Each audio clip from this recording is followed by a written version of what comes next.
বাংলাদেশের ঐতিহ্যবাহী জেলা বগুড়া। আমি এই গাবতলী থানায় প্রবেশ করে ওই লোকটাকে খুঁজছিলাম।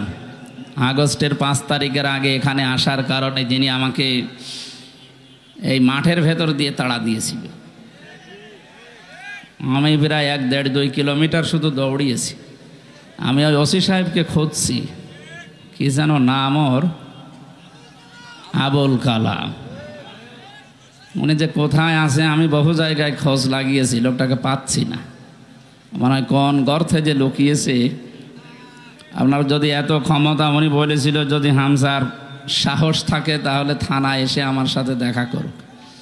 ওই সময় আমার পরিবেশ ছিল না। এখন আমি ওপেন বলছি, ওর কানে যদি এটা যায় সে যেন অন্তত আমার সাথে দেখা করে। সময় পাল্টিয়ে গেছে। এটা জনাব তারেক জিয়া সাহেবের এলাকা নাকি? সম্মানিত ভাইরা, খুব সাবধানে। এখন কিন্তু চোখের পলক ফেললেও মিডিয়া ছড়িয়ে দিচ্ছে। কয়েকদিন আগে আপনাদের এই জেলার কৃতি সন্তান জনাব তারেক জিয়া ভাইয়ের সাথে আমি কথা বলেছিলাম হোয়াটসঅ্যাপে। ওনাকে জানিয়েছিলাম যে আপনার জন্মস্থান বগুড়া, ওখানে যাচ্ছি। দোয়া চেয়েছেন, আমিও দোয়া করছি আল্লাহ রাব্বুল আলামিন তাকে সহি সালামতে আমাদের এই দেশে যেন আবার ফিরিয়ে আনেন। একটু সাবধানে থাকবে। 9টা দফা ছিল ছাত্র আন্দোলনের, এর ভেতরে অন্যতম দফা এই যে সংস্কার চাই আমরা। কি চাই বলেন বলেন? এদেশে 1628 জন মানুষ দায়িত্ব পালন করেছিল এই সিআরে, এই সিআর না, এরকম সিআরে। তার ভেতরে আপনার এই যে এখান থেকে এখন মনে হয় কোন জায়গায় যে আছে আবুল কালাম পর্যন্ত। আমরা চাই সংস্কার যখন আরম্ভ হয়েছে ডক্টর মোহাম্মদ ইউনূস খুব তাড়াতাড়ি যেন এই 1628টা সিআরে ওই জালেম এবং জালেমদের দোসর একটাও যেন না থাকে, সব পাল্টিয়ে ফেলে। পাল্টানো শুধু না, পাল্টিয়ে তাড়াতাড়ি করে নির্বাচন দিন। কারণ যে ষড়যন্ত্র বাইরে চলছে, আপনি জানেন কিছুদিন পরে আমেরিকায় নির্বাচন।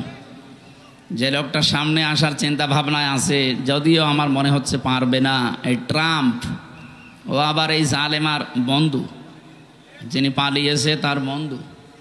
সেই হিসাবে উনি তো বিভিন্ন মোড়লদের কাছে তদবির করছে যে আমি নির্বাচিত সরকার ছিলাম, আমাকে উৎখাত করা হয়েছে। এটা যে দাহা মিথ্যা কথা, শয়তানও বিশ্বাস করে।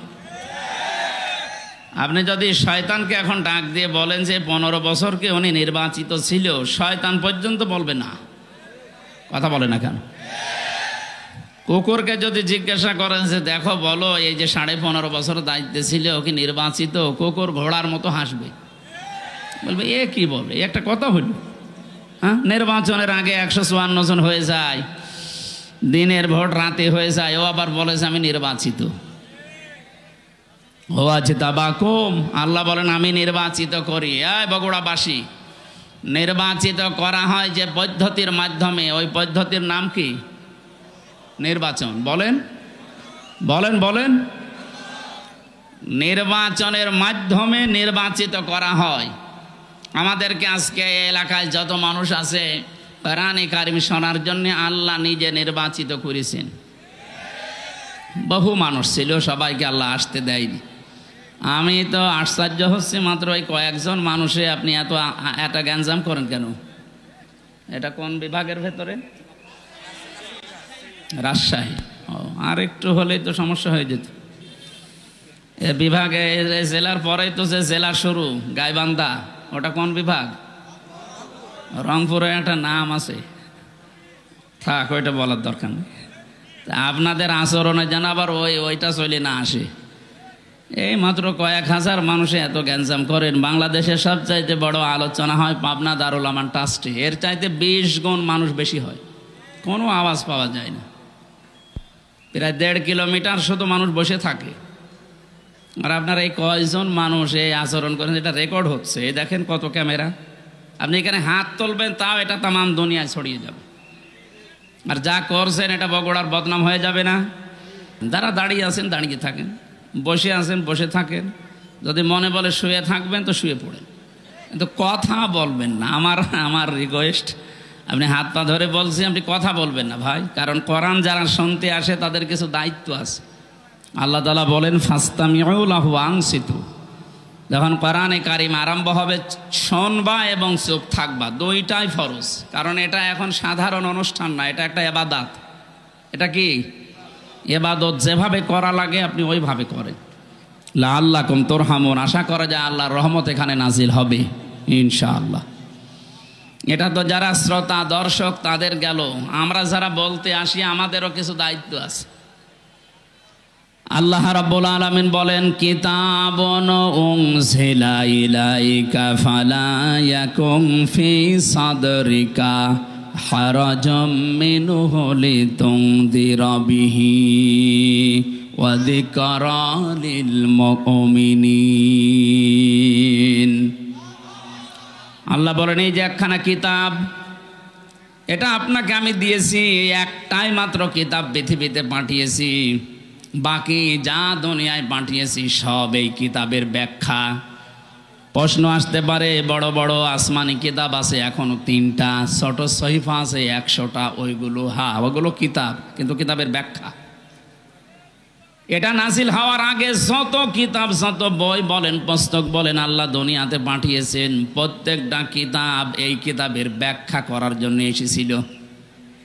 সূরা ফাতিহার ভেতরে আল্লাহ যা দিয়েছেন, পুরা তাওরাতের ভেতরে আল্লাহ তাই দিয়েছেন, পুরা ইনজিলের ভেতরে আল্লাহ যা দিয়েছেন, বিসমিল্লাহর ভেতরে আল্লাহ তাই দিয়ে দিয়েছেন। আর সহিফার কথা আমরা জানি 100টা। হযরতে ইব্রাহিম, হযরতে শীষ, এই সমস্ত নবীদেরকে আল্লাহ সহিফা দিয়েছিলেন। এই নবীগুলো যত কিছু দুনিয়ার মানুষকে জানিয়েছে সব আল্লাহ পাক সূরা ইখলাসের ভেতরে দিয়ে দিয়েছেন। সুতরাং এই একটাই মাত্র কিতাব। হে নবী, আপনাকে আমি এটা দিয়েছি, শুধু চুমা খাবেন আর মাথার উপরে রেখে দেবেন। এদেশে তো এটা চলে। এই কিতাব আমি কেন দিলাম জানেন? হাযা বায়ানুল লিন্নাস। আপনি এটা বর্ণনা করবেন মানুষের সামনে। কোন মানুষ? লিন্নাস। লাম শব্দ ব্যবহার করা হয় আরবি গ্রামার অনুযায়ী 13টা অর্থে। এখানে 9 নাম্বার অর্থে লেখা আছে লাম ব্যবহার করা হয় জীবিত মানুষদের জন্যে। কাদের জন্যে? এখানে যারা আছেন জীবিত না মরে গেছেন? সুতরাং বর্ণনা আজকে আপনার জন্যে। যদিও 15.5 বছরের নিয়মটা অনেকে তুলে দিয়েছিল, কোরআন আপনি পড়বেন বোঝাবেন, পড়েন বোঝান মরা মানুষকে। জীবিত মানুষদেরকে কোরআন শোনাবে ব্যবস্থা করলে বন্ধ করে দিত। এমনকি এমন সিস্টেম তৈরি করে রেখেছিল 14 জায়গায় পারমিশন নেওয়া লাগবে, ও ছাতা কেউ নেবেও না, কোরআন শুনতেও যাবে না। অলিখিত একটা ঘোষণা ছিল কোরআন যেন মানুষ শুনতে না পারে। এই উপলব্ধিটা ছিল আবু জাহেলের। 1500 বছর আগেও জেনেছিল যে আমি যে চেয়ারে বসে আছি এটা তো অবৈধ চেয়ার। জনগণ যদি মুহাম্মদুর রাসূলুল্লাহর কণ্ঠে কোরআন শোনে আর কোরআন যেটা বলতে চায় ওটা যদি বুঝে ফেলে, তাহলে আমার যে চেয়ার আছে এ চেয়ার থাকবে না। কথা বলেন না কেন? এই 15.5 বছরে যারা ছিল ওরা আবার ভালোভাবে বুঝতো যে কোরআন যেটা বলতে চায় ওটা আমাদের সাথে মিলবে না।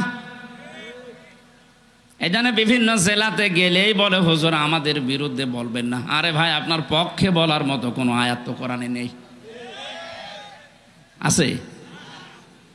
ছাত্রলীগকে নিষিদ্ধ করার পরে অনেকে বলছে না ঠিক হয়নি। ওদের নিষিদ্ধ করার 1000 কারণ আমি জানি। বিশ্বজিৎকে হত্যা মামলায় যে লোকটা আমার সাথে 3 বছর জেলে ছিল, আবরার ফাহাদকে হত্যা মামলার 16 জন আমার পাশে ছিল। ওরা কেন এই কাজগুলো করেছে, কাদের নির্দেশে করেছে, সব এখন আফসোস কর। ওদেরকে নিষিদ্ধ করার জন্য 1000 কারণ আমি জানি, কিন্তু ওদেরকে আপনি জায়েজভাবে কাজ করতে দেবেন একটা কারণ বলতে পারবেন না। ওরা যেভাবে বৈধভাবে দেশে চলবে কোনো কারণ নেই। 5 আগস্টের আগের দিন 4 তারিখে আমি দেখেছি একটা ছেলে হেঁটে যাচ্ছে আর হেলমেট মাথায় দিয়ে এরকম একটা বড় ছোরা নিয়ে, একেবারে মনে হচ্ছে গরু কোপ মারছে। এই দৃশ্য তামাম দুনিয়া দেখেছে। ওই ছেলেটা বেঁচে আছে কিনা আমি জানি না। এরপরও আপনি কোন বিবেকে বলেন যে ওদেরকে নিষিদ্ধ করা ঠিক হয়নি?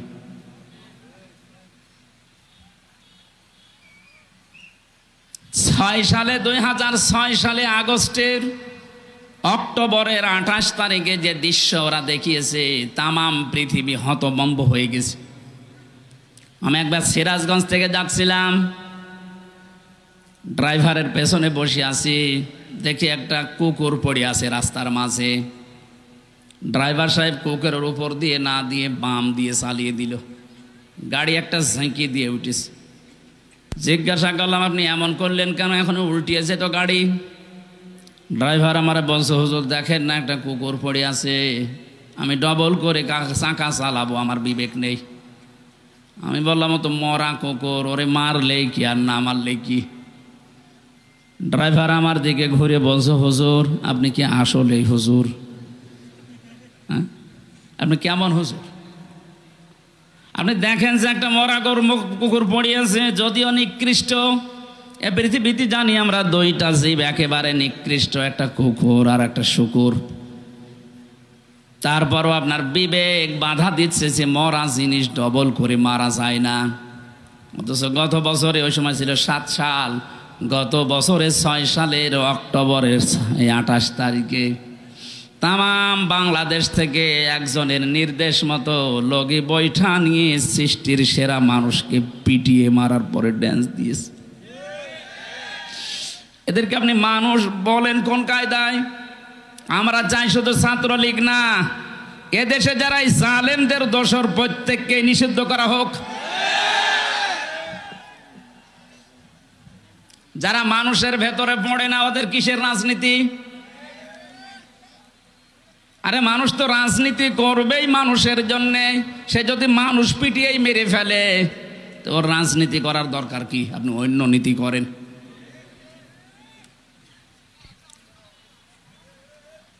বগুড়াবাসী আমি যেটা বলতে চাই, লিন নাস আল্লাহ দিয়েছেন, লাম ব্যবহার করা হয় জীবিত মানুষদের কারণে। সুতরাং কোরআন শোনানো লাগবে, কোরআন বোঝানো লাগবে জীবিত মানুষকে, না মরা মানুষকে। আমরা এই সিস্টেম পাল্টাতে চাই। মানুষ মারা গেলে দেখা যায় উনি ডাক দিয়েছে 10 জন হাফেজ মনে কোরআন শরীফ পড়েন, ও মরিয়ে গেছে, পড়ি করবেন কি? ওর জীবনটা যদি কোরআন কেন্দ্রিক চলে, তাহলে মরে গেলে পড়া লাগবে না, কোরআন তাকে সুপারিশ করবে। আর জীবন যদি চলে উল্টা পাল্টা, এই যে দরবেশের মতো 36,000 কোটি টাকা মারিং কাটিং করিস, ওর সামনেও মরে গেলে কোরআন পড়লে ওর আযাব আরো বাড়বে। যখনই আপনি সুদের আয়াত, ঘোষের আয়াত, মানুষের টাকা আত্মসাতের আয়াত আসবে, হাফেজ সাহেব তো পুড়িয়ে যাবে।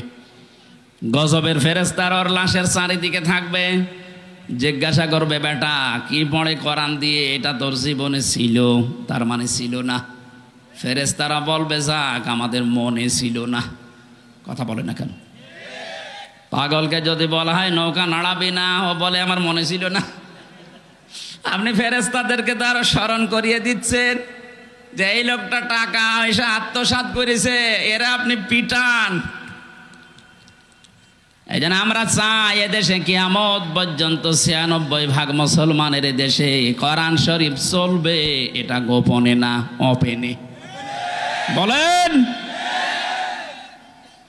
কেউ যদি বাধা দিতে আসেন, তারপর পরিণতি হবে ওই জালেমের মতো। এই জন্য কিতাব একটাই, মরণের পরে মানুষকে, যে আমরা সবাই জানি যে প্রশ্ন করা হয় 3টা না 4টা প্রশ্ন করা হবে। হ্যাঁ, আপনি আমার চাইতে বেশি জানেন না। এটা আমার মনে হয় ঠিক হয়নি, এটা নামিয়ে দেন, ঘেমে যাচ্ছে।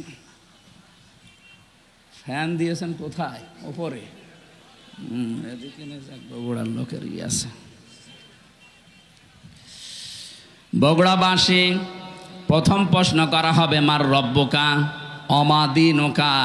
বিশ্বনবীকে সামনে এনে বলা হবে মান হাযার রাজুল, এই লোকটা কে ছিল? এই 3টার জবাব যদি কেউ সঠিকভাবে বলতে পারে, রব্বি আল্লাহ দীনুনাল ইসলাম হাযা নবিয়ুনা মুহাম্মাদুর রাসূলুল্লাহ সাল্লাল্লাহু আলাইহি ওয়াসাল্লাম। সঙ্গে সঙ্গে ফেরেশতারা বলবে আল্লাহর বান্দা এগুলো পেলে কোথায়? ও বগুড়াবাসী, আপনাকে ৪র্থ নম্বরের প্রশ্নে জবাব দেওয়া লাগবে আমি কোরআনে পেয়েছি। কারণ ফেরেশতারাই একটা কিতাবই চেনে। আপনি যদি পৃথিবীর কোনো বইয়ের নাম বলেন যে মাইকেল জ্যাকসন একটা বই লিখেছি, এই বইয়ে পেয়েছি, দাঁত মুখ যা আছে আরো খুলে ফেলবে।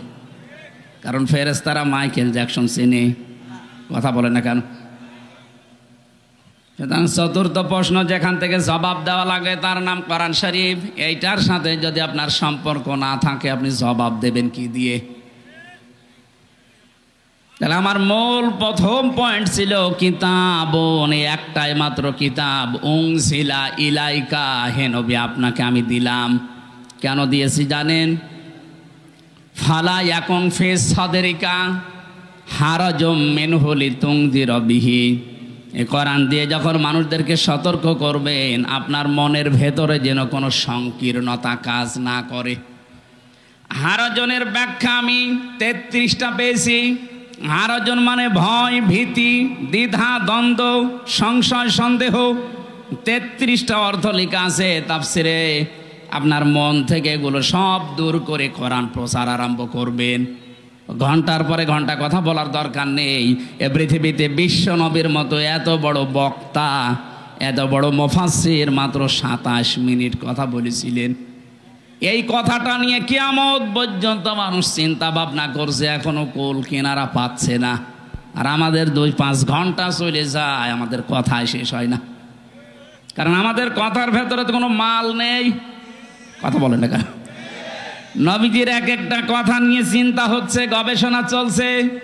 বিদায় হজের যে ২৭ মিনিটের ভাষণ এখনো পর্যন্ত মানুষের কোল কিনারা করতে পারেনি যে কিভাবে নবীজি এত সুন্দর করে সাজালেন।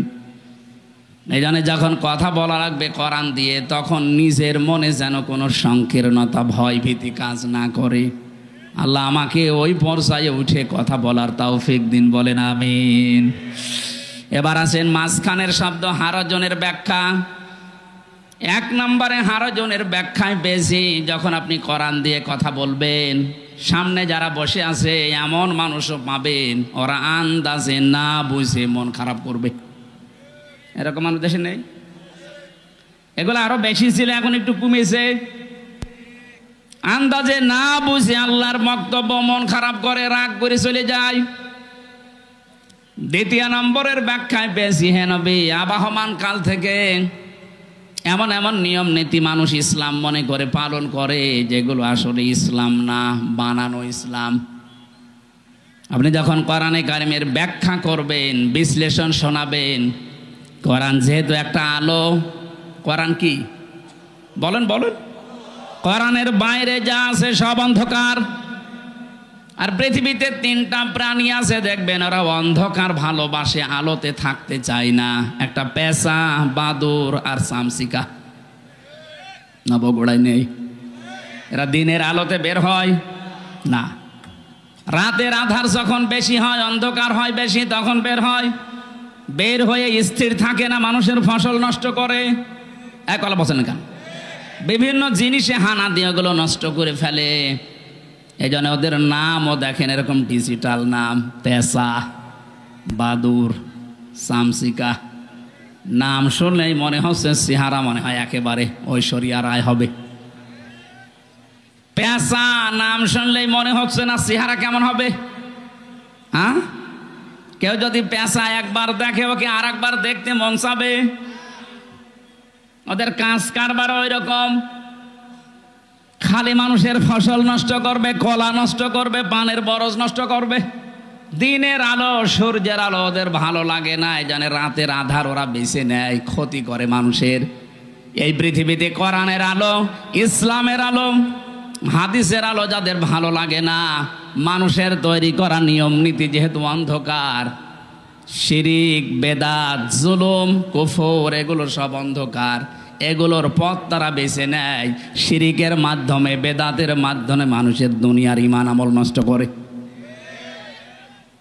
কিয়ামতের ময়দানে পৃথিবীতে যে যে ধরনের অপরাধী ওই অপরাধের জন্য তার চেহারা আকৃতি আল্লাহ ওই রকম করে দেবে।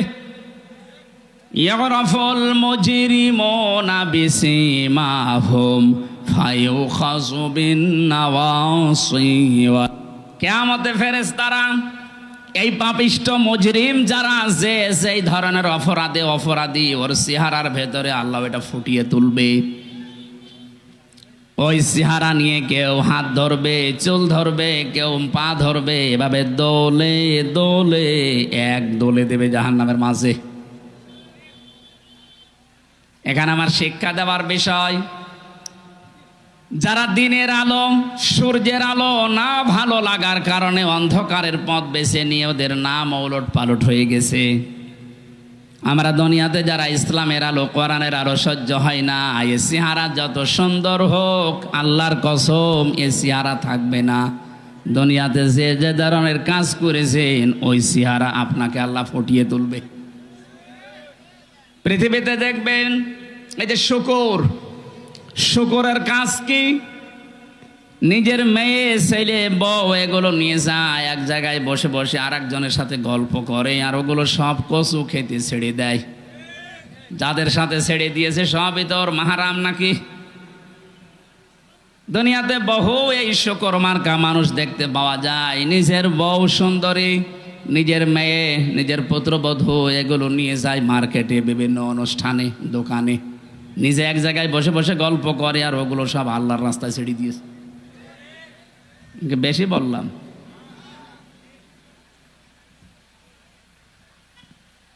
অনেকে এমনও দেখা যায় নিজের স্ত্রী যদি একটু সুন্দর হয় ও দিশায় পায় না, করবে কি, ও মনে করে মানুষকে দেখাতে পারলেই সওয়াব। আমি যখন বিশ্ববিদ্যালয়ে ছিলাম ওই সময় দেখে কুষ্টিয়ার ওই যে গোল চত্বরে একজন নিয়ে যাচ্ছে মোটরসাইকেলে করে তার বউ। সালাম দিলাম, বললাম কে? তোমার ভাবি। কি পরিয়েছে নে, কি শাড়ি না মশারি? না একবার তাকানোর পর আর তাকানো যাচ্ছে না, এত পাতলা। আমার কানের কাছে মুখ নিয়ে বলছে, হামজা আমি তো সারা জীবন দেখলাম, আমি আর কত দেখবো, এলাকার মানুষের হক নেই। হক আদায় করে বেড়াচ্ছে। এরকম হক আদায় করা পাবলিক দেশে নেই। যারা নিজের বউ দিয়ে, মেয়ে দিয়ে, পুত্রবধূ দিয়ে হক আদায় করেন, কিয়ামতের দিনে আকৃতি আল্লাহ বানিয়ে দেবে শুকুরের। আমার তো এই আয়াতের ব্যাখ্যা পড়ার পরে মনে হয় বাংলাদেশে বহু মানুষের আকার থাকবে না, শুকুর হয়ে যাবে। কথা বলেন না কেন? কিছু মানুষকে আল্লাহ কুকুরের আকৃতি দিয়ে তুলবে। কুকুরের স্বভাব হচ্ছে আপনি দুইটা কুকুরকে খাবার দেন, একটাকে যা দিয়েছেন ও মরণ পর্যন্ত খেলেও শেষ করতে পারবে না, এত খাবার ওরা। তারপরও দেখবেন পাশেরটায় হামলা দেয়। 15.5 বছরে যারা অর্থ কামিয়েছেন, আমার মনে হয় ওর 14 বংশ যদি দুনিয়ায় থাকে শেষ করতে পারবে না, এরপরও জনগণেরটায় হামলা দিয়েছে। গতকালকে এক সচিব ধরা পড়েছে, এই যে রাত্রি এত টাকা পয়সা আপনি পেলেন কোথায়? আমি একজন ওসি সাহেবকে পড়াতাম ওই সময় 9 সালে যখন ভার্সিটিতে প্রথম ভর্তি হই। ওনার বেতন মাত্র ওই সময় 32,000 টাকা। ওনার ছেলে মেয়ে বউ ঢাকাতে যে ফ্ল্যাট নিয়ে থাকে ওটার ভাড়া হচ্ছে 55,000 টাকা। আমি একদিন বললাম, স্যার আপনার বেতন 32,000, অথচ আপনার ফ্ল্যাট যেটা ভাড়া আছে, আপনার বউ ছেলে মেয়ে থাকে ঢাকাতে, এটা 55,000, কিভাবে কি? হুজুর সব আল্লাহ চালায়। কে চালাচ্ছে? সব আল্লাহ চালাচ্ছে।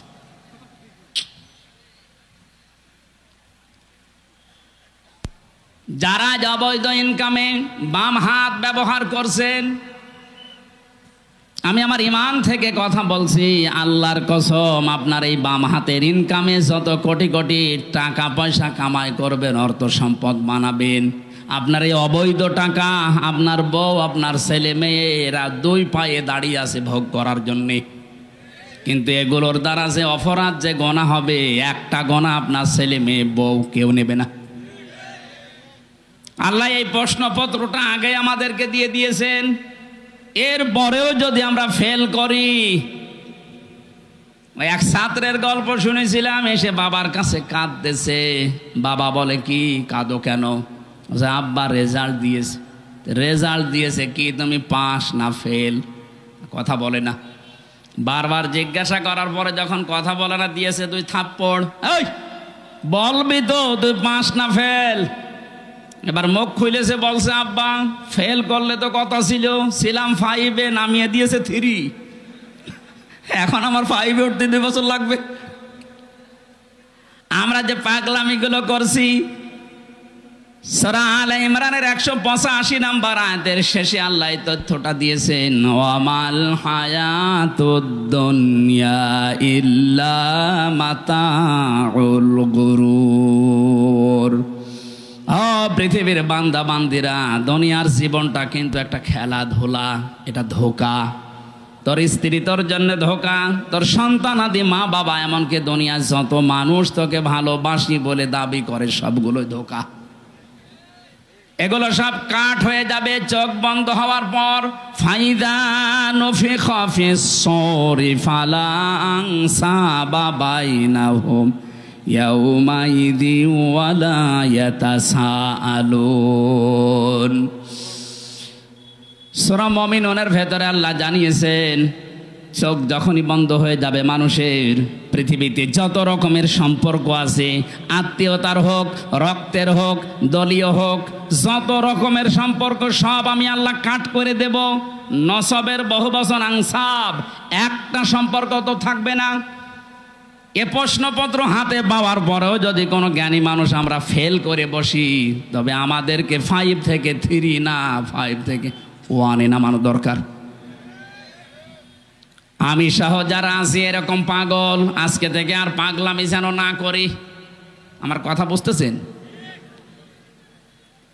কিয়ামতে যদি কুকুরের সুরত নিয়ে ওঠা লাগে, যে আমি কি করলাম এ বিশাল সম্পদের পাহাড় তৈরি করে, আমি ভোগও করতে পারলাম না। দুনিয়াতেই যদি এই অপমান, এই যে সচিব যিনি ধরা পড়েছে রাতে, ওনার যে এখন কি হবে উনি জানি আর আল্লাহ জানি। আর ইসলামী রাষ্ট্র হলে ওনাকে তো এখন ফাঁসি দেওয়া হইতো। যেই কয়জনই ধরা পড়েছে আপনি তাকান, এক একজনের শুনলাম 620টার উপরে বাড়ি আছে তার, সারা পৃথিবী মিলে। ভ্যান চালকের মতো যদি হালাল রোজে উপার্জন করা লাগতো, কিয়ামতের আগে এই পৃথিবীতে কেউ 620টা বাড়ি বানাতে পারতো না। অথচ 15.5 বছর অলরেডি অনেকে বানিয়েছে। 350 এমপি এবং নির্বাচন কমিশনের যে 15 জন দায়িত্বে ছিল, একজন পটল তুলেছে, এখনো 14 জন আছে। প্রত্যেকের এখন হিসাব নেওয়া হচ্ছে যে টাকা পেলেন কোথায় বলেন। ইসলাম যদি এদেশে থাকতো, হিসাব না, শুধু ধৈর্য আর প্রমাণ হলেই কে আল্লাহ ফতে করে দিত। এইটা দেখার পরে কিয়ামত পর্যন্ত এই দেশে আর অবৈধ সম্পদের পাহাড় কেউ গড়তো না। এটা বন্ধ করা দরকার। আর এইটার জন্য কোরআনে কারিমের আইন ছাড়া বানানো আইন দিয়ে সম্ভব না। যেহেতু এখনো কোরআনে কারিমের আইন এদেশে আসেনি, আমরা যারা বিবেকবান আছি, কিন্তু বিবেকটা কাজে লাগান। কুকুরের মতো শরৎ নিয়ে কিয়ামতে উঠলে কি হবে আপনার? আপনি মনে করেন 2000 বছর হায়াত পেলেন, 2000 বছর পরে তো মরবেন নাকি? কথা বলেন না কেন? আপনার যাতে কত বড় বড় মহারথী কবরে চলে গেছে।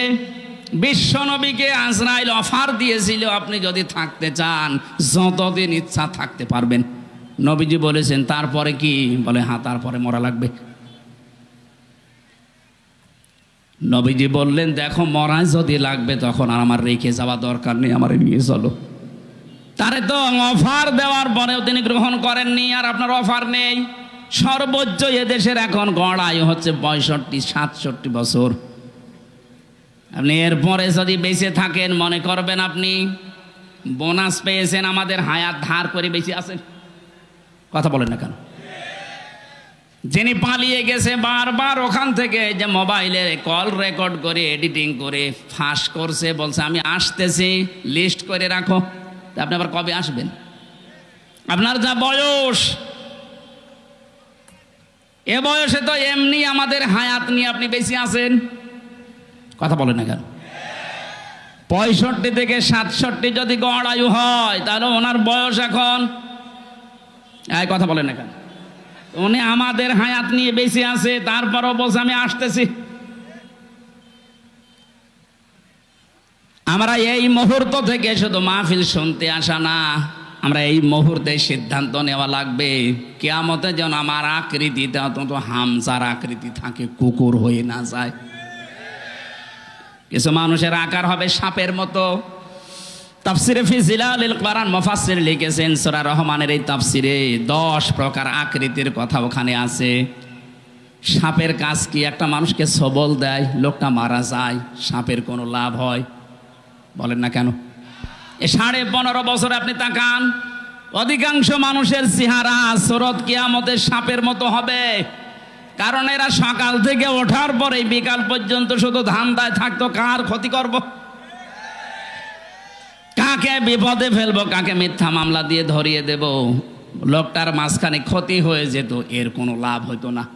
আর এর লাভ হয়তো একটু পদ পেত। কারণ এই দেশে যত নিরীহ মানুষকে আপনি বিপদে ফেলতে পারবেন, এই জালেমদের নীতি ছিল তাকে উপরে তুলে দেওয়া। কি হয়েছে এখন আপনার? এজন্য আহ্বান জানাচ্ছি, শুধু দুনিয়া না, আর একটা জগৎ যেহেতু সামনে আছে, আমাদের আকার আকৃতি যেন সাপের মতো, কুকুরের মতো, শুকুরের মতো, পেশাবাদুর সামসিকার মতো হয়ে না যায়। আমাদের এই আকার আকৃতি যেন কিয়ামতে আল্লাহ মানুষের মতো রাখে। বলেন আমিন। আবহমান কাল থেকে এমন এমন নিয়ম নীতি চালু করা আছে ইসলামের নামে, হে নবী যখন কোরআনের তাফসির করবেন, ব্যাখ্যা করবেন, ওইগুলো টিকবে না। কারণ কোরআন মানে আলো, আলো আসলে অন্ধকার দূর হবে। আলো জ্বালালে অন্ধকার দূর। অন্ধকার যখন দূর হয়ে যাবে, ওরা চিন্তা করবে একই এতদিন আমি এই জুলুমের ব্যবসা, শিরিকের ব্যবসা, বেদাতের ব্যবসা করে খাচ্ছিলাম, এ দেখি সব উল্টিয়ে গেল। ওই মানুষগুলো তখন আপনার উপরে রেগে ফেলবে, এমনকি আপনাকে তেড়িয়ে আসবে মারার জন্যে। এটা সূরা হজের ভেতরে আছে। ওই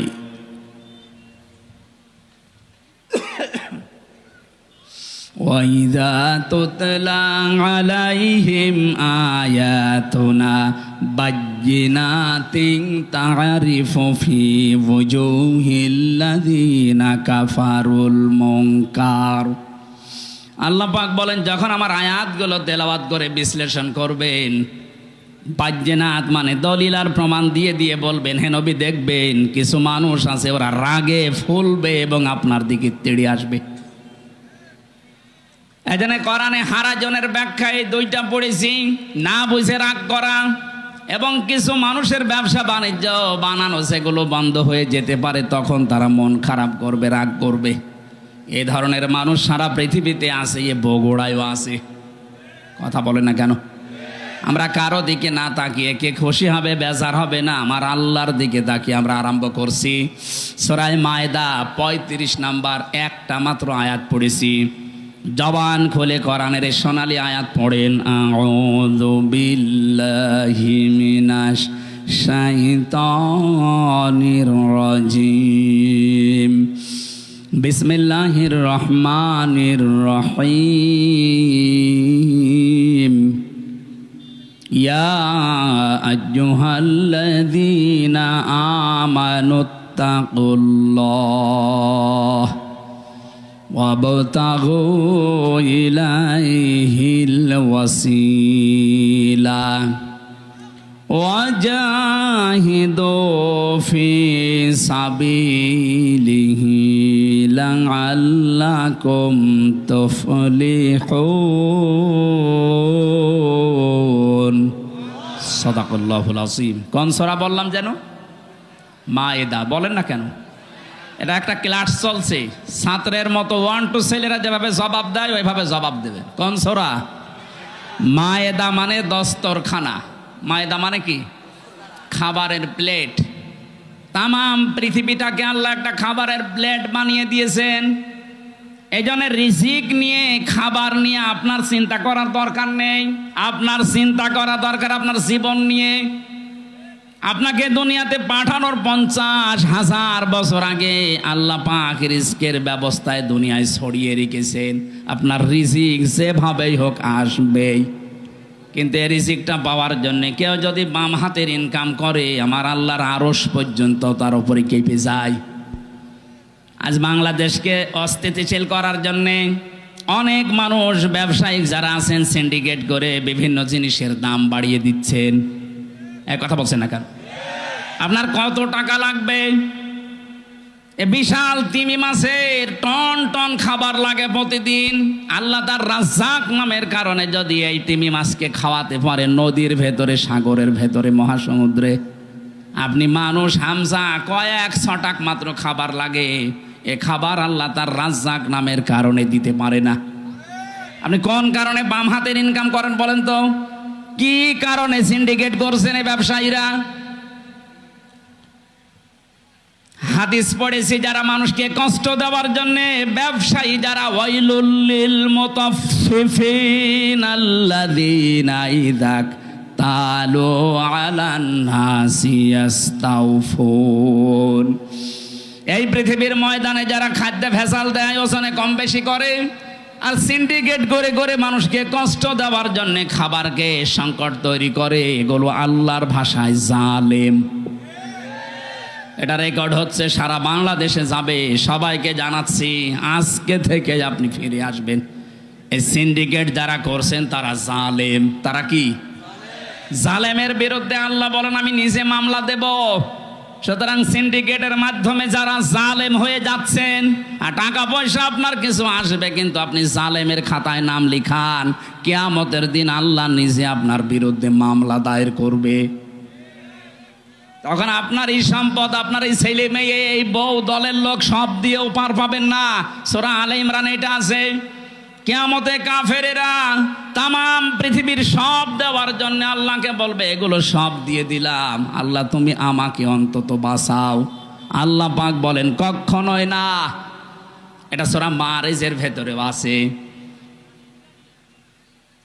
ইয়াওয়াদ্দুল মুজরিমু লাউ ইয়াফতাদি মিন আযাবি ইয়াউমিযিন বিবানি ওয়া সাহিবাতিহি ওয়া আখি ওয়া ফাসিলাতিহি আল্লাতী তুবি ওয়া মান ফিল আরদি জামিআ সুম্মা ইউনজি। আল্লাহ পাক বলেন প্রথমে যখন বিচার করব, এই মানুষগুলোর যারা জালেমের তালিকায় নাম আছে এদেরকে ডাক দেওয়া হবে। সিন্ডিকেট করলে তার নাম আল্লাহর তালিকায় কি বলেন তো? আরো জোরে, জোর হলো না, আর একবার। এদেরকে ডাকার পরে ওরা বলবে, আল্লাহ আমার এই যে মেয়ে আছে, আমার বউ আছে, আমার স্ত্রী সন্তান আছে, আমার টাকা পয়সা যা আমি কামাই করেছি বৈধ অবৈধ মিলে, অমাং ফিল আরদি জামিআ, এমনকি দুনিয়া যা আছে আমার স্থাবর অস্থাবর সব আমি দিয়ে দিলাম। এগুলো কি আর কি মনে হচ্ছে আপনার কাছে? আল্লাহর কথা কোনো মিথ্যা নেই। আল্লাহ বলেন এর পরেও লোকটা কেঁদে কেঁদে শেষে বলবে সুম্মা ইউনজি, আমাকে আপনারা মাফ করেন। আজকে সচিব যেভাবে হাত জোড় করেছে সেনাবাহিনীর কাছে যে যা আছে সব নিয়ে যান, আমারে বাঁচান, ওরা ছেড়ে দিচ্ছে। সেনাবাহিনী যদি আপনাকে না ছাড়ে অবৈধ ইনকামের কারণে, কিয়ামতে মাহশারে আদালতে কোটি কোটি মানুষ থাকবে, সবার সামনে আপনার বিচার হবে। আল্লাহ পাক বলবেন না, কাল্লা, কখনোই না, ইন্নাহা লাজ, তোরে আমি লাজাই দেব। লাজা কি? না, কাল্লা ইন্নাহা লাজ,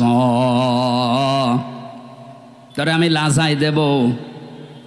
কোরআনে কারিমের সূরা মারিজের আয়াতের ভেতরে আল্লাহ বর্ণনা দিয়েছেন লাজাই দেওয়া হবে তোরে।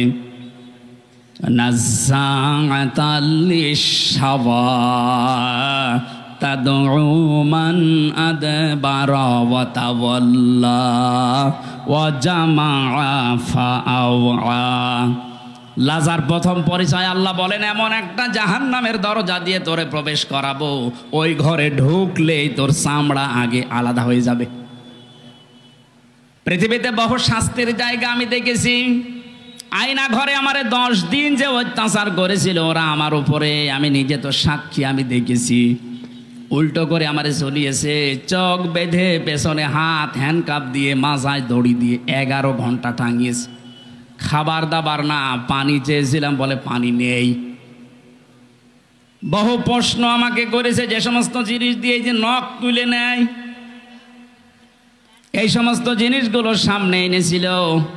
অত্যাচার জুলুম যতটুকু আমি পেয়েছি, কিন্তু আমার শরীর থেকে কোনো চামড়া খসেনি। কথা বুঝতেছেন? হ্যাঁ, কিছু মানুষের নখ তোলা আছে, আমি দেখেছি। ওই মাটির নিচে যে ঘরের ভেতর ওরা অত্যাচার করে, ওই মানুষগুলোর কিছু হাড়ও আমাকে দেখিয়েছে যে এইগুলোকে শেষ করে ফেলেছি। শিবিরের কেন্দ্রীয় সাবেক সভাপতি দেলাওয়ার ভাই এবং মাসুদ ভাইকে যারা কুত্তার মতো পিটিয়েছিল, কুকুরকে যেভাবে মানুষ পিটায়, লাঠি দিয়ে, গোতা দিয়ে, লাঠি দিয়ে যেভাবে মারে, আমারে বলছিল যে এইভাবে আমরা মেরেছিলাম। আল্লাহ এমন শোধ নিয়েছে, এখন তারা গর্তের ভেতর থেকে বের হওয়ার কায়দা নেই। তা আমি এখানে সাওয়ায়ের ব্যাখ্যায় কথা বলছিলাম। পৃথিবীতে বহু শাস্তির জায়গা আমি দেখেছি। পৃথিবীর বড় বড় হাজতখানার নাম শুনেছি, কারাগারের। আমেরিকার ওই কারাগার খুব কঠিন, ব্রিটেনের কারাগার খুব কঠিন, রাশিয়ার কারাগার খুব কঠিন, কিন্তু মানুষের চামড়া তুলে ফেলে এমন জায়গা আমি শুনিও নি, পাইও নি। আল্লাহ বলেন এমন একটা ঘর বানিয়েছি, ওখানে ঢুকলে আগে চামড়া খসে যাবে। এই লাশা কাদেরকে ডাকবে জানো? 2টা গুণ যাদের ভেতরে আছে, তাদউ মান আদবারা ওয়া তাওয়াল্লা। ওদেরকে লাশায় ডাক দেবে, আসো ভাতিজা আসো। বলে না এটা? আসো ভাতিজা আমার দিকে আসো। কাদের? যারা সত্যকে সত্য জানার পরে মুখ ফিরিয়ে থাকতো। এ বাংলাদেশে এই রোগ বেশি, চোখে আঙ্গুল দিয়ে দেখিয়ে দেওয়া হয়, এরপরও ঘাড় ঘুরিয়ে চলে যায়। আপনার কি করা লাগবে? ফেরেশতা এসে আপনাকে পিটাবে, তাহলে তো সব হয়েই গেল। নবীজিকে আল্লাহ জানিয়েছেন, হে নবী আপনি দাওয়াতি কাজগুলো করেন। ওরা যে মানতে চায় না, ওরা কি চায়? ওরা কি চায় যে মেঘ থেকে কেউ এসে আপনার নবুয়তের সাক্ষী দিক। এরকম যদি কেউ দেয় তাহলে আমার আর দুনিয়ায় পাঠানোর দরকার কি? এটা তো পরীক্ষার জায়গা। আমাকে না দেখে ওরা ফিরে আসে কিনা আমি এইটা দেখতে চাই। সুতরাং সত্যকে সত্য জানার পরেও যারা মুখ ফিরিয়ে চলে যান, ঘাড় ঘুরিয়ে চলে যান, আপনার স্থান হবে ওই লাজায়। গেলে আপনার চামড়া আগে খসে যাবে। ও জামা ফাওয়া, 2 নম্বরে যারা মাল সম্পদ জমা করে আর বারবার হিসাব করে কত হচ্ছে। 15.5 বছরে বহু মানুষ এই করেছিল, শুধু জমা করতো আর হিসাব করতো কিরকম হয়েছে। একটাও এখন ভোগ করার কোনো কায়দা আছে? এখন যে দাবি করবে এইটা আমারও, দাবি করলেও মার খাবে। আমার ভাইরা, আমি যে কথাটা তুলেছিলাম, সূরা মায়েদা আল্লাহ রাব্বুল আলামিন জানাতে চেয়েছেন, বান্দা মাত্র কয়েক 6টা খাবার লাগে তোমার জন্যে। এতটুকু খাবারের জন্য তুমি ডান বাম হাত কিছু মানো না, সব হালাল করে নাও বাবা শাহজালাল, সব হালাল। অথচ তামাম দুনিয়াটা আমি দস্তরখানা খাবারের প্লেট বানিয়েছি। আজ যারা সিন্ডিকেট করে করে মালের দাম বাড়িয়ে দিচ্ছেন, কিয়ামতে আপনাকে আল্লাহ নিজে লাজায় ঢুকিয়ে দেবে। বলেন নাউজুবিল্লাহ। এটা শুধু যদি বগুড়ার জন্য হতো এই আয়াতগুলো আমি পড়তাম না। সারা বাংলাদেশ সহ বিশ্বের সব জায়গায় এটা বিভিন্ন ভাষায় যাবে। সবাইকে উদ্দেশ্য করে বলছি, আমরা যেন পাগলামি না করি। কার জন্য করছেন? যার জন্য করছেন ওইটাই আপনার দুশমন হয়ে দাঁড়াবে। আল্লাহ পাক এই সূরাতে যতগুলো আয়াত দিয়েছেন, মাত্র একটা আয়াত আমি পড়লাম, 120টার উপরে আয়াত আছে। একটা মাত্র আয়াতে দেখেন কত কত কথা আল্লাহ লুকিয়ে রেখেছেন।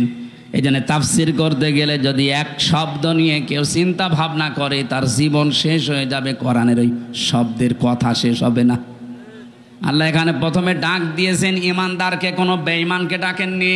আমরা যেহেতু ইমানদার, আল্লাহ আমাদেরকে ডাক দিয়ে বলেন ইত্তাকুল্লাহ, আমাকে ভয় করো। ভয় করা মানে কি? এই যে দুবাই থাকে এই ভাইয়ের মতো বিশাল জুব্বা গায়ে দিয়ে, পাগড়ি একটা মাথায় দিয়ে, হাতে তসবিহ নিয়ে শুধুমাত্র সুবহানাল্লাহ সুবহানাল্লাহ, এইটা না। ভয়ের ব্যাখ্যা পেয়েছি আমি 9টা। দুনিয়াতে সত্যি যদি কেউ আল্লাহকে ভয় করতে পারে, ভয় মানে খৌফ মানেও ভয়, তাকওয়া মানেও ভয়, ইনজার মানেও ভয়, কিন্তু ওই সমস্ত শব্দ না দিয়ে আল্লাহ তাকওয়া দিলেন কেন? খৌফ মানে সাপ দেখে ভয় করা, ইনজার মানে পুলিশ দেখে ভয় করা, কিন্তু তাকওয়া মানে আল্লাহর এমন ভয়, আল্লাহকে না দেখে ভয় করা শুধু না, তার নিষিদ্ধ কাজগুলো ঘৃণা করে ছেড়ে দেওয়া। তাহলে আজকে থেকে আমরা এই ভয় অর্জন করব, আল্লাহর যত নিষিদ্ধ কাজ আছে শুধু ছেড়ে দেব না, ওটা ঘৃণা করে ছেড়ে দিয়ে চলে আসবো। কথা বলে না কেন? তাহলে এই মাহফিল সাকসেস হবে, আমার জীবনে আমি কিছু পেতে পারি। এখন থেকে যদি আমল শুরু না হয়, সকাল থেকে আপনার আর মনে থাকবে না, আজকে থেকে এখন থেকে আরম্ভ করা লাগবে। যাদের কাছে আল্লাহর নিষিদ্ধ সেই জিনিস আছে, এই মুহূর্তে এটা বাদ দেওয়া লাগবে, শুধু না ঘৃণা করে। কি করে বলেন বলেন? এই যে মোবাইল, এই মোবাইলে অনেক মানুষের এমন কিছু আছে যেটা নিজে নিজে দেখলে আনন্দ পায়, ভালো লাগে, মজা লাগে, আর অন্য কেউ দেখলে লজ্জা পায়। এই কথা বলছেন না কেন? এইটাই নিষিদ্ধ।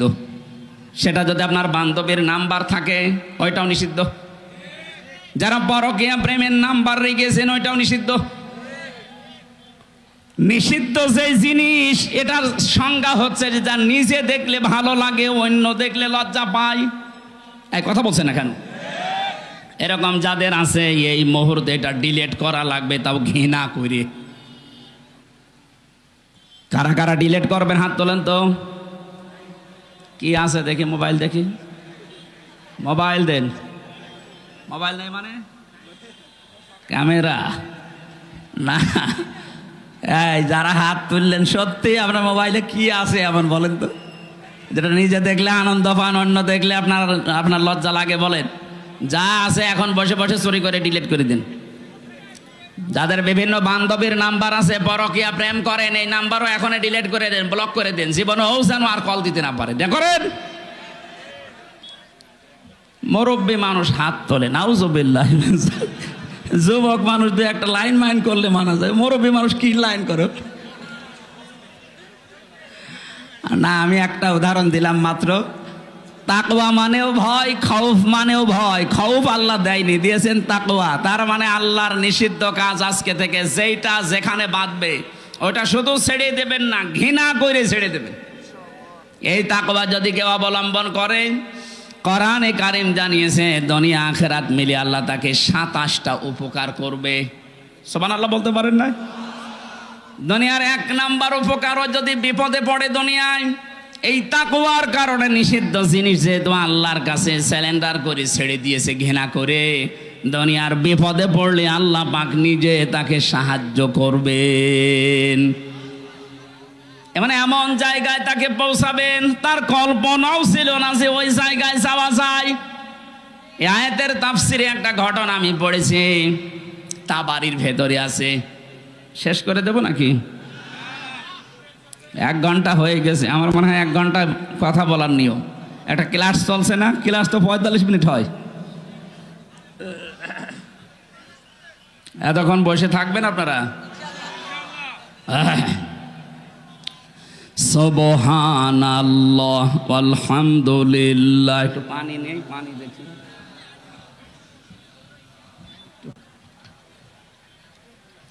সুবহানাল্লাহ আলহামদুলিল্লাহ লা ইলাহা ইল্লাল্লাহ। ঠিক আছে।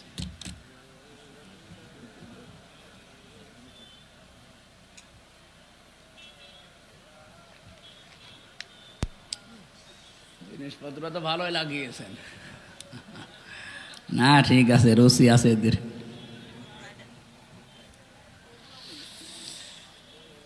সুবহানাল্লাহ আলহামদুলিল্লাহ লা ইলাহা। আমি জিকির করতে বললাম, আপনারা কি করেন? মহিলা প্যান্ডেলে যদি বলতাম যে জিকির করেন, তো আমার মনে হয় যদি 2-3 গুণ আওয়াজ বেশি দিত। আপনারা কি পুরুষ মানুষ আছেন? তো দেখেন তো, আগে দেখেন, জবান খুলে পড়েন সুবহানাল্লাহ, আলহামদুলিল্লাহ, লা ইলাহা ইল্লাল্লাহ, আলহামদুলিল্লাহ, লা ইলাহা ইল্লাল্লাহ, সুবহানাল্লাহ, আলহামদুলিল্লাহ, লা ইলাহা ইল্লাল্লাহ, লা ইলাহা ইল্লাল্লাহু মুহাম্মাদুর রাসূলুল্লাহ। বগুড়াবাসী, আল্লাহ রাব্বুল আলামিন পরের শব্দে আমাদেরকে জানিয়েছেন ওয়াবতাগু ইলাইহিল ওয়াসিলা, আমি আল্লাহ পর্যন্ত পৌঁছাতে। আরে ভাই, এর ভেতরে নিয়ে আসার সময় এখন কি আশ্চর্য। ঠিক আছে, যান, কি আসছে যান, শেষ হলে নিয়ে আসেন।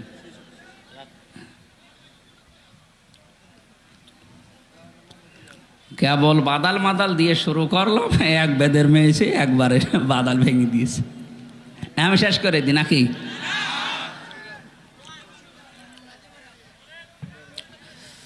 বগুড়াবাসী, ওয়াবতাগু ইলাইহিল ওয়াসিলা, এই শব্দের ব্যাখ্যায় আমরা বিশেষ করে বাংলাদেশ, ভারত, পাকিস্তান, এই 3টা দেশে একটু ঝামেলা আছে। আমরা অনেকেই শুনি, অনেকেই মনে করি ওয়াসিলা মানে কোনো পীর সাহেবকে ধরার মাধ্যমে আল্লাহ পর্যন্ত পৌঁছাতে হবে। না, কোরআনে কারিমের তাফসিরের ভেতরে ওয়াসিলা শব্দের আমি 2টা অর্থ পেয়েছি। 1 নম্বরে ওয়াসিলা মানে নেক কাজ, 2 নম্বরে ওয়াসিলা মানে নবীর সম্মান। আপনি আল্লাহর কাছে পর্যন্ত যদি পৌঁছাতে চান, জীবনের নেক কাজ দিয়ে যাওয়া লাগবে, অথবা নবীর সম্মান, মুহাম্মদুর রাসূলুল্লাহর সম্মানকে দুনিয়ায় দেখিয়ে তারপরে যাওয়া লাগবে। তার সম্মান আজ ভুলণ্ঠিত হচ্ছে, তার আদর্শ আজ আমাদের কাছে নেই। এই আদর্শ গ্রহণ করে তাকে সম্মান দেওয়ার মাধ্যমে আপনি আল্লাহর কাছে একটা পজিশন তৈরি করতে পারবেন। তাছাড়া আমার অমুক বাবা ছাড়া আল্লাহর কাছে যাওয়া যাবে না, এটা বানানো কথা, ওদের দরবারের কথা ওইটা। ওয়াবতাগু ইলাইহিল ওয়াসিলা, আমি আল্লাহর কাছে তোমার পজিশন আছে কিনা, কোনো চেয়ার আছে কিনা, তোমার মান মর্যাদা আছে কিনা একটু খেয়াল করো। আজকে বগুড়া জেলার দ্বারা দায়িত্বে আছে, ওনারা বিএনপিতে আছে, তারেক জিয়া সাহেবের কাছে ওনাদের একটা পজিশন আছে, এই জন্য চেয়ারটা ওনাদের দিয়েছে। আল্লাহ রাব্বুল আলামিনের কাছে যদি আপনার কোনো পজিশন তৈরি করতে হয়, অবশ্যই জীবনে আপনার নেক কাজ মাস্ট বি লাগবেই, এবং নবীর সম্মান রক্ষা করার জন্য তার আদর্শ গ্রহণ করা লাগবে। এই 2টার মাধ্যমে আল্লাহর কাছে আপনার একটা দাম তৈরি হবে, একটা চেয়ার তৈরি হবে, যেখানে কথা বললে আল্লাহ রাখবেন। আল্লাহ এরপরে বলেন, এই পজিশন তৈরি করার জন্য যত রকমের রাস্তা আমি তৈরি করে রেখেছি, তার উত্তম রাস্তা হচ্ছে ওয়াজাহিদু ফি সাবিলি, আমি আল্লাহর রাস্তায় এই দুনিয়াতে জিহাদ করা। এই শব্দটা শুনলে অনেকের রাগ হয়, অথচ জিহাদ আর এই যে জঙ্গি জঙ্গি করে যারা চালাচ্ছেন, এই জিনিস এক না। অন্যায় যেখানে, প্রতিবাদ সেখানে, এর নাম জিহাদ। এইটা যে আগস্টের 5 তারিখ পর্যন্ত হয়েছিল, এই জন্য দেশটা স্বাধীন হয়েছে। এটা যদি জারি থাকে তাহলে অন্যায় করে এদেশে কেউ টিকে থাকতে পারবে না, সে যেই হোক। এই জন্য আল্লাহর কাছে যেতে হলে এই জিহাদ অব্যাহত রাখা লাগবে। যে যেখানে আছেন ওই জায়গা থেকে আপনার প্রতিবাদ হবে, সে যে যতটুকুই হোক। লাআল্লাকুম তুফলিহুন, আশা করা যায় আমাদের আল্লাহ যেখানে পৌঁছানো কথা ওই জায়গায় পৌঁছিয়ে দেবেন। সফলতার যে স্বর্ণ শিখর, আমাদের জন্য আল্লাহর বানানো একটা বাড়ি আছে জান্নাত, ওই জায়গা আমাদের বাবার বাড়ি। কার বাড়ি? হযরত আদম আলাইহিস সালাম আমাদের বাবা না? ওনার বাড়ি ওইটা। ওনাকে ওখান থেকে আল্লাহ নামিয়ে দিয়েছেন।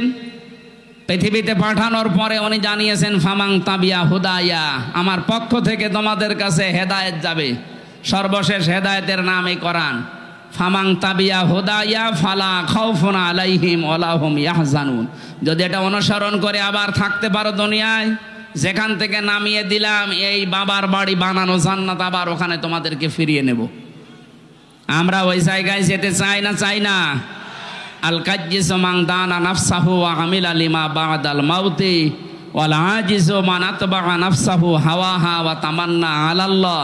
হযরতে আনাস থেকে বর্ণিত, বিশ্বনবী জানিয়েছেন ওই লোকটা আল্লাহর দৃষ্টিতে বুদ্ধিমান, যে লোকটা আখিরাতের জন্য পুঁজি তৈরি করে আর আল্লাহর উপরে ভরসা করে। ওই লোকটা বড় নির্বোধ, পাগল, যে আখিরাতের কোনো কাজ কারবার তার নেই, আন্দাজে ভরসা করে আছে কালেমা যখন পড়েছি জান্নাত একদিন যাবই। এই লোকটা পাগল এবং নির্বোধ। এই জন্য আমরা এরকম পাগলামি যেন না করি। আসল হার জিতের খোলা হবে আমার চোখ বন্ধ হওয়ার পরে। ফামান যুহজিহা আনিন নার ওয়া উদখিলাল জান্নাতা ফাকাদ ফাজ। সূরা আলে ইমরান 185 নম্বর আয়াতের মাঝের অংশে আছে। আল্লাহ বলেন মানুষের ভেতরে জীবন সফল হয়েছে তার, যে আস্তে আস্তে করে জাহান্নামের কাজগুলো ছেড়ে দেয় আর জান্নাতের কাজের দিকে পা বাড়ায়। এই লোকটার জীবন সফল, আমি আল্লাহ তাকে মাফ করে জান্নাত এই ঘোষণা দিয়েছি। আল্লাহ রাব্বুল আলামিন আমাদেরকে জাহান্নামের যত কাজ আছে আস্তে আস্তে ছেড়ে দিয়ে জান্নাতের কাজগুলোর দিকে ধাবিত হওয়ার তৌফিক দিন, আমিন। বারাকাল্লাহু লানা ওয়া লাকুম ফিল কোরআনিল আযীম। আল্লাহুম্মা আমিন। লা ইলাহা ইল্লা আনতা সুবহানাক ইন্নী কুনতু মিনাজ জালিমিন। রব্বানা যালামনা আনফুসানা ওয়া ইল্লাম তাগফির লানা ওয়া তারহামনা লানাকুনান্না মিনাল খাসিরিন। রব্বুল আলামিন, বগুড়া গাবতলীর এই ময়দানে তোমার যে বান্দা বান্দিগুলো কোরআনে কারিমের আয়োজন সাজিয়েছে, দূর দূরান্ত থেকে আমরা যারা এসেছি, জীবনের অপরাধগুলো তুমি পাল্টিয়ে নেকি বানিয়ে দাও।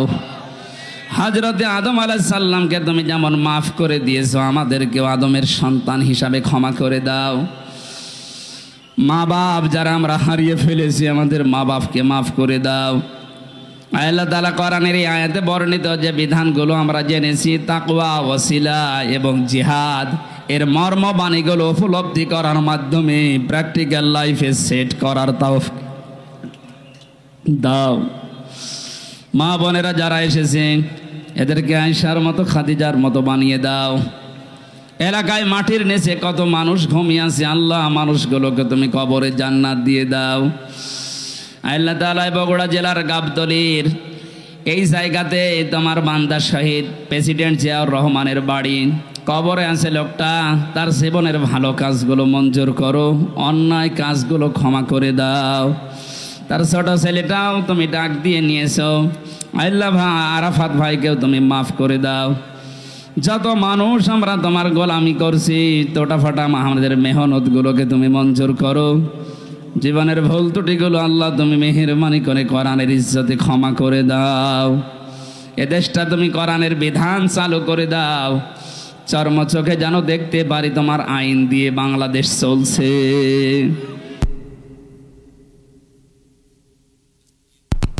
এ মাহফিলের সভাপতি, সহসভাপতি, প্রধান অতিথি, বিশেষ অতিথি যারা এসেছে, হযরত ওমরের মতো তাদেরকে বানিয়ে দাও।